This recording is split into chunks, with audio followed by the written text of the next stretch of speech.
namely variable. Nothing is constant as change. Yeah, we got the frequent requests from customers how to adjust names of checks or fix-ups or whatever to make it more, speaking, so to say.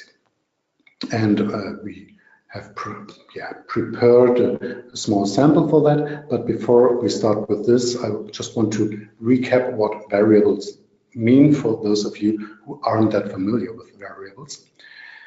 A variable changes the behavior of a profile during runtime, so you can influence what happens, and you can influence it in multiple ways. You can switch on and off fix-ups and checks which are contained in a profile. You can change thresholds, target values. So let's say the destination resolution of an image when you downsample images or so. Or you can even change ICC profiles, so a destination profile for color conversion. There are multiple possibilities to change things inside of a check or a fix-up. Since pdfToolbox 9, you can also react on file-specific properties using JavaScript in a very sophisticated way, but very, very powerful and not that complicated. I'm not a developer by myself, I'm a printing engineer, but even I can write a little bit of JavaScript. And of course, that's the topic, what we will have a look on it, change the name of profile, checks, fix-ups, and so on. By the way, of course, that's the reason why we have this orange rectangle, it's a triangle here on the upper right. Wherever you see this orange triangle, you will find the possibility to make it variable. So, but enough with slides, let's have a look in how it works. So I close the activation PDF. We are done with activation. This software will hopefully run until I'm finished with this webinar. And I'll speed a little bit up. The activation took a little longer than expected. But so let's, for example, open this quite simple file. Even when David is not here today, I could not avoid to do something with penguins, of course.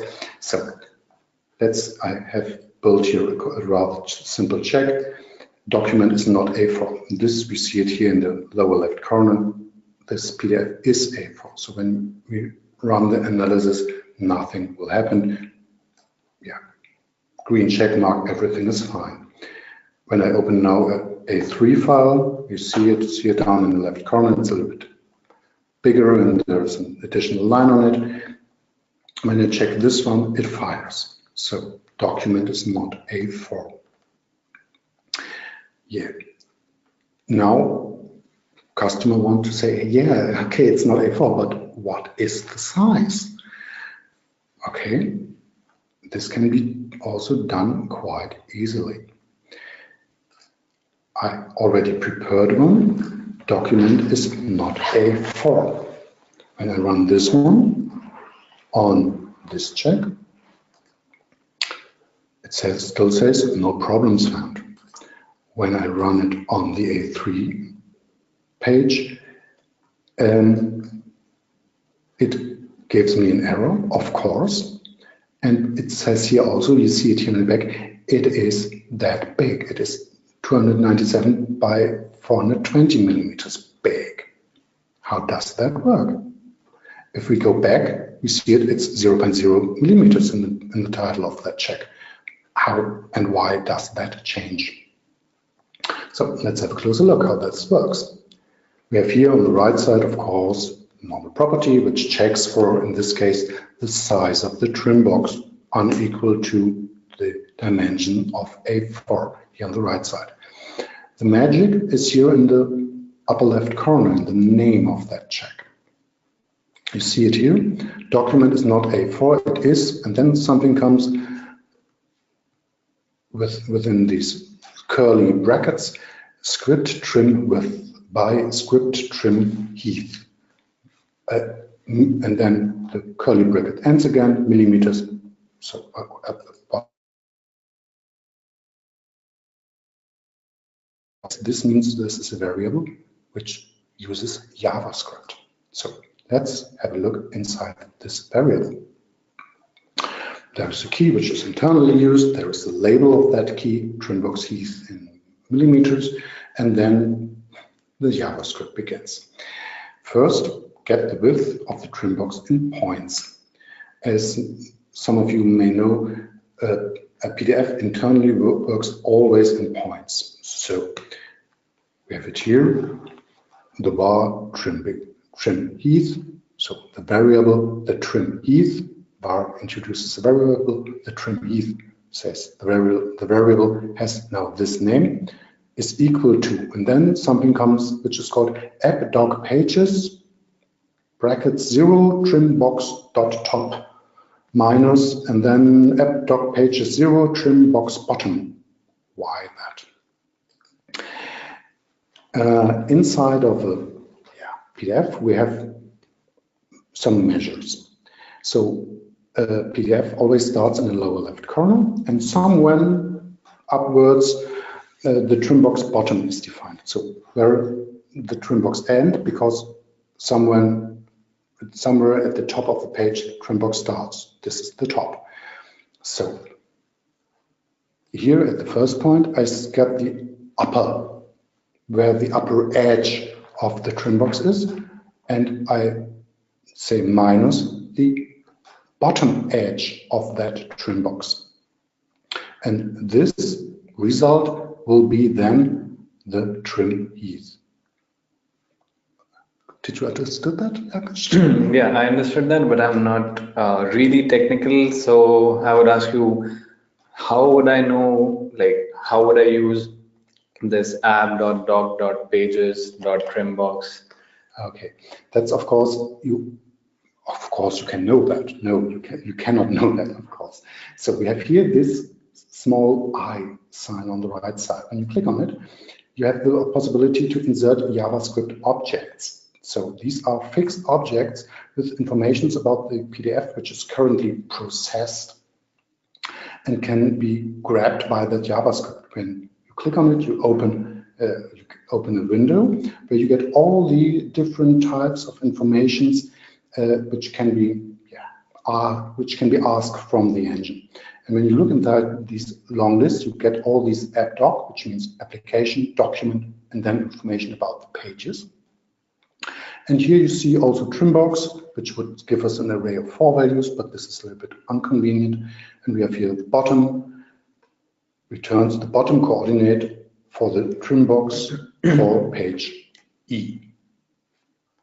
Okay, so this top and bottom, basically in a PDF, the coordinates start from the bottom left side. Exactly. Okay. And the bottom would then be, let's say, at 10 millimeters. When you have a PDF with bleed, you can imagine that the trim box doesn't start at the lower left corner like we have it here in that sample file, but a little bit more upwards. And so that the bottom is not necessarily at 0. So we ask where is the bottom, it can be not at 0, it can be higher, and where is the top? And you see it here in the background. I use the top and then minus the bottom, because otherwise when I would only use the top, I would have had the bleed at the bottom from the whole dimension. Okay, makes sense. So then we, of course, not all of us can calculate that good with points. We transfer this variable to the trim heath here at the top. We say the trim heath divided by 2.83 something is then the value of the trim box heath in millimeter. Simply a little bit of mathematics. And this value is then returned to the result, a new variable, because we are just cut off the numbers behind the decimal point. Yeah. So, and then this is the final variable. So we are working with 3 variables here. So where only values are given from one to another, so to say, and the result is then the result of this JavaScript expression. And when we show the evaluation here, it gives the result of the upper JavaScript, which says here now 420, which is the heath of that PDF file. So I can say okay, and we had it for the width, and we have a closer look, a short closer look. We're a little bit more than the half of 45 minutes that we expected, or the 45 minutes are near. So the var, the trim width, it's the same. We are also taking here the right corner because we are starting from the left bottom of the PDF page, and then say minus the left, doing some calculation to get rid of the points and converting it to millimeters, and then cut off the decimal values and pointing and giving it out in series. So we have here 297. And that's all the magic behind, simple magic behind this simple JavaScript expression within the name of that file. So I know when I run it, we already have seen that it shows that it's 297 by 420.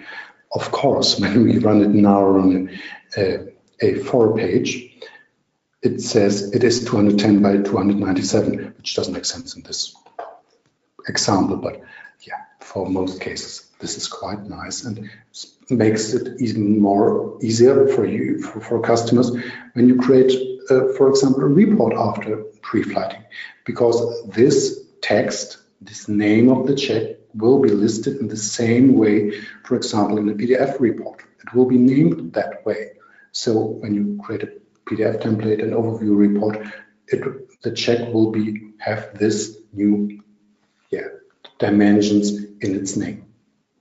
That's what I wanted to show you.